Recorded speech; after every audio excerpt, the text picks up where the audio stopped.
మహిళా కొరియోగ్రాఫర్ పై లైంగిక వేధింపుల ఆరోపణలు ఎదుర్కొంటున్న ప్రముఖ డాన్స్ కొరియోగ్రాఫర్ జానీ మాస్టర్ ను పోలీసులు హైదరాబాద్ కు తీసుకొచ్చారు.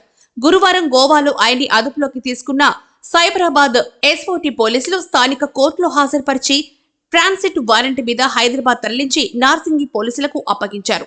ప్రస్తుతం ఆయన్ని ఓ రహస్య ప్రదేశంలో ఉంచి విచారిస్తున్నట్లుగా తెలుస్తోంది. మరోవైపు ఈ రోజు ఆయన్ని ఉప్పరపల్లి కోర్టులో హాజరుపరచాల్సింది.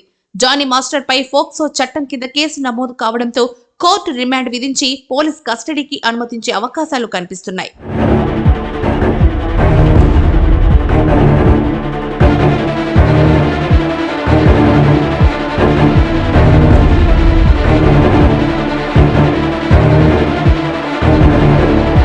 జానీ మాస్టర్ తనపై లైంగిక వేధింపులకు పాల్పడ్డారంటూ ఆయన వద్ద పనిచేసే మహిళా అసిస్టెంట్ కొరియోగ్రాఫర్ ఇటీవల పోలీసులకు ఫిర్యాదు చేశారు.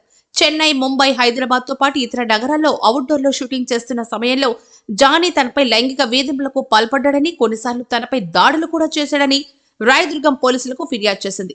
పోలీసులు 0 ఎఫ్ఐఆర్ నమోదు చేసి ఆ కేసును నార్సింగి పోలీస్ స్టేషన్ కు కేసును బదిలీ చేశారు. దర్యాప్తు ప్రారంభించిన పోలీసులు బాధితురాల నుంచి వాంగ్మూలాన్ని రికార్డు చేశారు. అత్యాచారం జరిగినప్పుడు ఆమె మైనర్ అని వెల్లడి కావడంతో జానీ మాస్టర్ పై ఫోక్సో చట్టం కింద కేసు నమోదు చేశారు.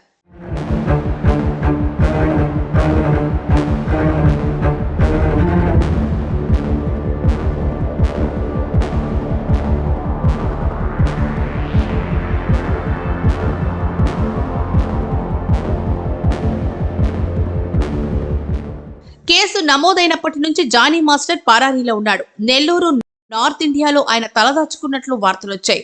దీంతో ఆయన్ని పట్టుకునేందుకు సైబరాబాద్ ఎస్ఓటీ పోలీసులు 4 బృందాలుగా రంగంలోకి దిగారు. గోవాలోని ఓ లాడ్జిలో ఉన్నట్లుగా గుర్తించి గురువారం అదుపులోకి తీసుకున్నారు. స్థానిక న్యాయస్థానంలో హాజరుపరిచి ట్రాన్సిట్ వారెంట్ పై హైదరాబాద్ కు తరలించారు.